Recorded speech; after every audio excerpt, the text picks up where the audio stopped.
আমার মা আমাকে থেকে বের করার পরে যত ফকির দেখতেন, ফকিরের হাতে ভিক্ষা দেওয়ার পরে বলতেন, আমার ছেলেটা বাহিরে আছে, দোয়া করিও।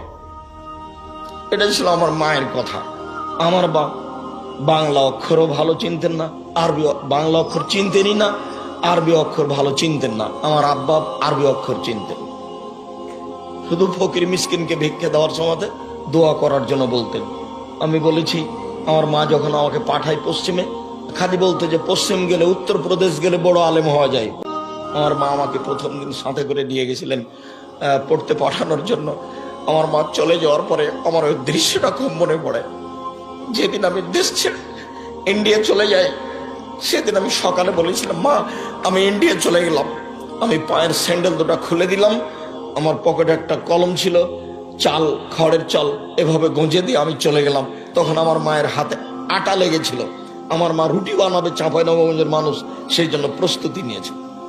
তা আমার মা আমাকে বলছে, যাস না, পুলিশে ধরে নেবে, পুলিশে ধরে নেবে, মারবে, যাস না। আমি এভাবে আমার মা বলতে থাকলো আর আমি চলতে থাকলাম। আমার মা পিছে পিছে কিছু রাস্তা আসলো, তারপরে দেখলো যে ছেলে আর ফিরবে না। তখন আমার মা ফিরে চলে গেল। তুমি তাকে ক্ষমা করো, তার কবরের শাস্তি তুমি মাফ করো। আমার মায়ের জন্য আমার এই দুটো দৃশ্য খুব মনে পড়ে। তুমি আমার মাকে ক্ষমা করো, আমার বাপ ক্ষমা করো।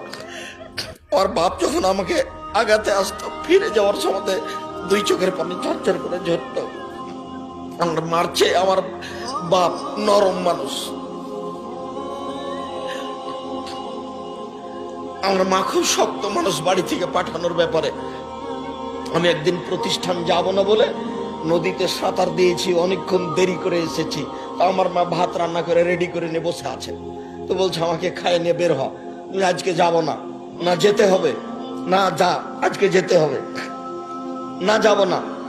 তো আমি খেতে বসেছি, যখন বারবার বলছে যেতে হবে, তখন আমি বলছি ভাত খাবো না। খাস না। এবার আমি উঠে গেছি, উঠে গিয়ে ব্যাগ নিয়ে বের হচ্ছি, বলে টাকা নে। তো আমি টাকা নিব না, বলে নিস না, তুই যা। খেলামও না, টাকাও নিলাম না, বের হয়ে চলে গেলাম। আমার মা একটু নরম হলো না, যা, যেতেই হবে।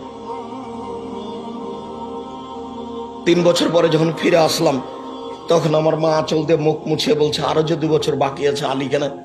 এটা আমার মায়ের প্রথম কথা।